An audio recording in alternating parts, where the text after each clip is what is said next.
In bourgeois society, living labour is but a means to increase accumulated labour. In other words, people are only a means to increase resources that have been built. In communist society, accumulated labour is but a means to widen, to enrich, to promote the existence of the labourer.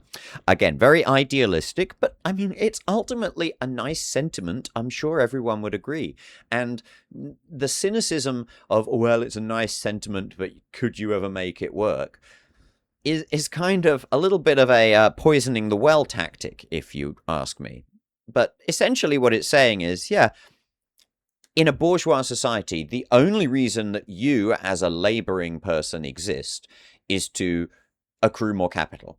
You know, that is the way the system is bound to treat you, that you only exist in order to continue to raise the amount of capital. Now, as we can see, in a communist society implemented in a post-monarchistic way, which is essentially what the Soviet Union was, you can just as easily reduce the labourer to a slave of the state. Your only existence is to carry the state. So if states exist, there is always going to be a sense in which that statement is true, that the labourers carry the state. However, and you know, what is coming through in these last two paragraphs, at least the ideal of communist society, and ideals are generally utopian, we have to acknowledge that, but the ideal is to say, but yes, even in a state where the worker carries the state, but the rulers direct the ship of state, even in that situation, the worker still feels they have value.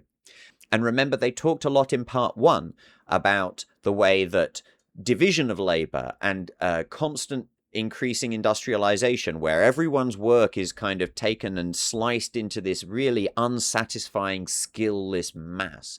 This is what alienates the worker from their work and means that they cease to value, or they cease to believe that the state values them as a worker. They just become a means to support or accrue the resources of the state or capital.